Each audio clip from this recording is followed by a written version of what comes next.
mon tour, toi, Jérôme. Ça tourne pour moi. Et annonce. Ça sur un troisième, caméra A. Action. Bienvenue dans les podcasts de Transcom.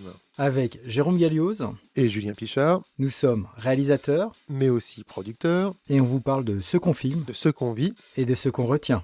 Jérôme, te souviens-tu du tournage Hermès pour l'association Pantera ?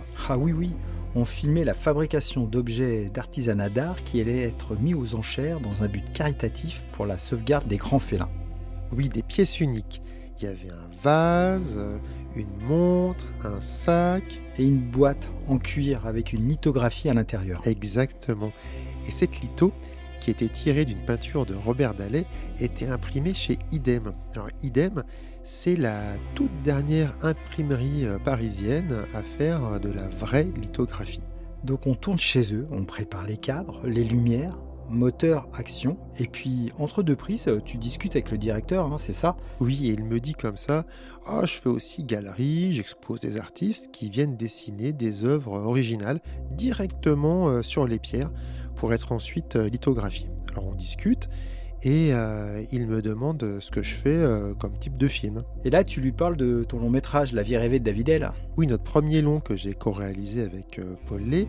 Alors, pour nous remettre dans le contexte, il s'agit d'un jeune homme, David, qui débarque dans une école d'art aux allures de labyrinthe, où professeurs et élèves cachent beaucoup de choses mystérieuses. En filigrane, c'est une sorte de Shakespeare in Love sur le passage aux Beaux-Arts de Lynch. Et là, le directeur d'Idem m'arrête et il me dit « Mais je connais votre film, je le suis sur les réseaux et d'ailleurs, je suis aussi le galeriste de David Lynch à Paris. Il fait des lithos ici, chez Idem. » Ah, c'est dingue, quoi. La boucle était bouclée, quoi. Un tournage pour promouvoir une opération caritative, une boîte en cuir, une litho, et on tombe sur quelqu'un qui connaît ton film et David Lynch. Et quelques mois plus tard, on le rencontre dans sa galerie. David Lynch en vrai. La réalité est toujours plus surprenante que la fiction. Merci de nous avoir écoutés. Pour les prochains épisodes, c'est simple. Suivez-nous sur transcom.tv. Et rendez-vous très bientôt pour la suite.